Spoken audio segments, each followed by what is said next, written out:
And it's probably the most important question of your life, is to find out what you really want to do. It's chapter 1 of Mastery. It's called Discover Your Life's Task, your calling in life, your vocation, however you want to describe it.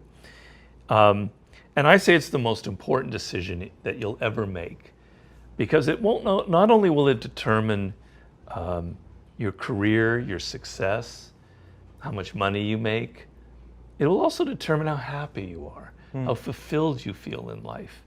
I have numerous quotes from people like Leonardo da Vinci and others that the worst thing is to be turning 50, 60 years old and to feel like you never realized your potential. You never did what you felt like you could have done. Yeah. It's like, that's the worst feeling. So you don't want to have that feeling, particularly if you're younger in your 20s and you have more options, or even in your 30s. So it's a question of knowing yourself, you know. The Oracle of Delphi in ancient Greece, which was the center of all wisdom, the priestess in the Oracle of Delphi was supposedly in touch with the god Apollo, who would tell her the truth of anything in the universe. And what was the inscription above the Oracle of Delphi was, know yourself, know thyself. It's the start of all wisdom. So your tendency will be, when you're a child, when you're 5 or 6, to kind of know that you like this, you like sports, you like physical activity, or you like music, or you like words, or you like working with your hands. You have a feel for it. It's natural. And as you get older, you start to listen to other people, and you lose a sense of who you are. You listen to your parents who tell you, Brendan, you got to become a lawyer. You need to go into this field.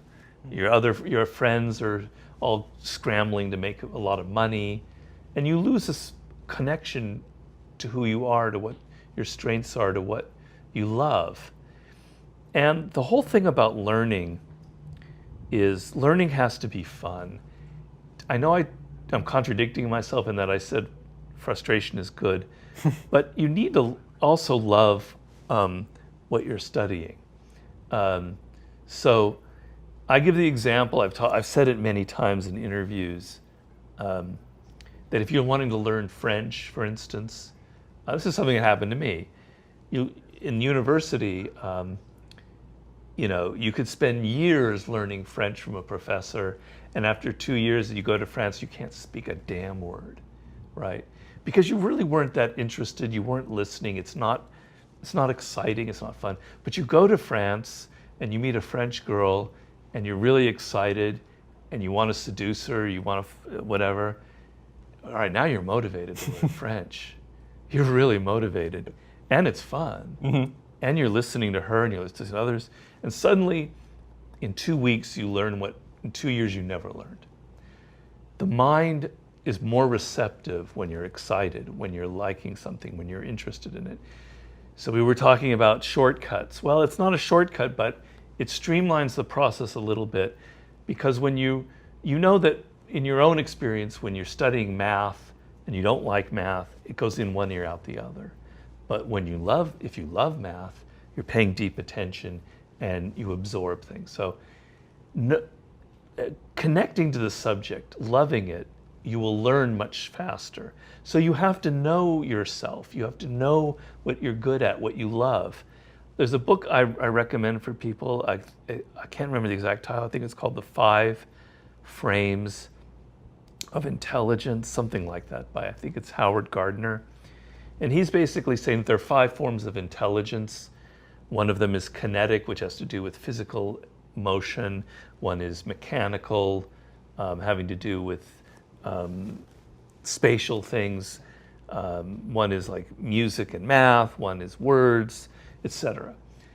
You're going to tend to have a mind that has one of these forms of intelligence. What is it? Know yourself. Know what that is. For me, it's language and words, etc.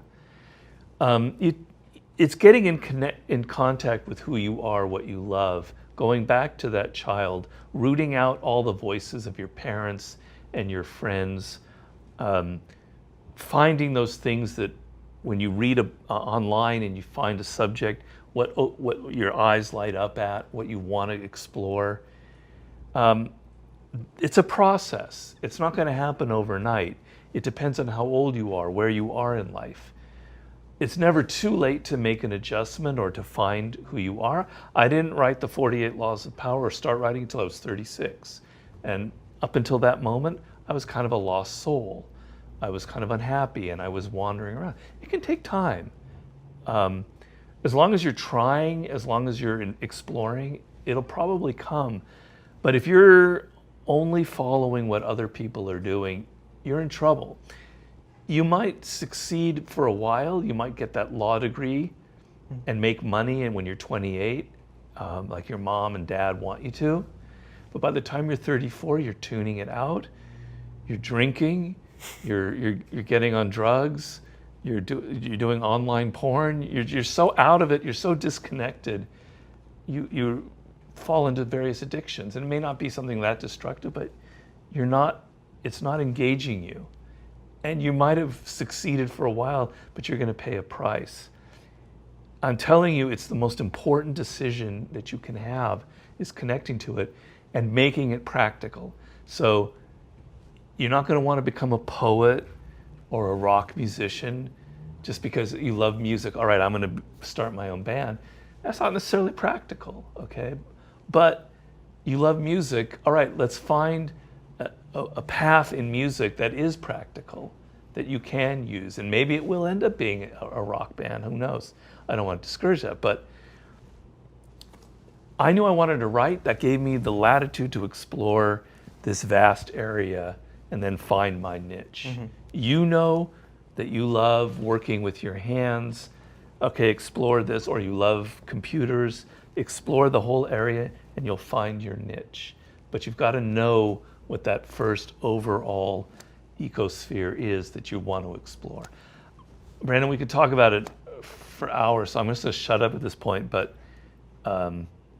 you need to read Mastery to know more about it. But it is literally, to me, I want you to look at it as life and death, because you can spiritually die from engaging most of your working hours, your mental energy, in something that you don't love. Well, yeah, and the things you talk about that people would slip into in a situation like that, the drugs, pornography, alcohol, that is a path to death. That is, I mean, even if you're not dead, living where you use those things as crutches to get you through the day, is a path to death. And there are a lot of people like that in the world today. Definitely. I mean, the great thing about the times that we live in is that there's more latitude than ever. People of color, people of minorities, women, barriers are falling down. You could choose, more latitude for that. We don't have to follow what our father did. I don't have to become what, in the past. We're kind of more pigeonholed into what careers you could have. And there's this vast area on the internet, et cetera, access to information and knowledge. So it could be a golden era for finding yourself in this way, but it's also a very dark era in that there are many paths to lose yourself in. And so you have to be strong and you have to know that this is the path that I want to follow, and to follow it with a lot of energy, because there are a lot of dangers in the world. Yeah, and it takes a disciplined person, I think, to pursue something in the way that you talk about in Mastery, to keep working at it when there are so many options. And you could try to be a doctor and a lawyer and a dentist and all those things all at once and keep them open rather than pursuing. Yeah, and I like giving concrete examples. So I give one more example on this subject. There's somebody I talk about in there, Paul Graham, who started a company most recently called Y Combinator. I mean, he started it 12 years ago, and he sold it. But it's a $1 billion company in Silicon Valley. He's a genius. He's a master. And I like his story because of the path. He loved computers. He was a hacker, a real hacker, when he was 17 years old, back in the 70s, when hacking was, there weren't very many of them. And then so he got into computer sciences, and he thought that was his path. And AI in the late 70s, when AI was not really, nobody knew about it. And then it wasn't quite working. He wasn't happy. It didn't feel right. He hated academia. He hated politics. He hated offices. He's a rebel. He gave it all up, and he decided, I want to be an artist. I want to paint. And he went to Italy, and he went to art school, and he learned to paint, and he really loved that. And then he came back to New York, and he was kind of an artist in his loft in New York. He wasn't making any money, but things were okay. And then he heard an ad on the radio in 1995 saying that the internet, the future of the internet is people will be selling things on the internet. And suddenly a light bulb went on in his head. He goes, man, all right, I've had all these skills. I could make a platform that will allow people to buy things on the internet. And I can design it because I've been studying design. In other words, not just computers and AI and all that. I've been studying what's aesthetics and what's pleasing to the eye and the psychology of art and how to design things.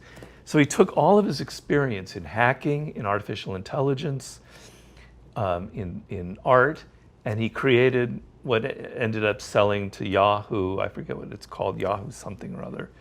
It was the first platform for selling things on the internet. He made a fortune. And that ended up leading to one other venture and then to Y Combinator. He didn't know what he was doing. He was lost. He tried different things, and by the time he was 30, he had developed 5 skill sets, literally, that were so solid that it would come together at some point. Something would trigger that moment. Hearing something on the radio, it may not have been that. It may not have been Netscape. It may have been something else. But it's like a soil that was so fertile with skills.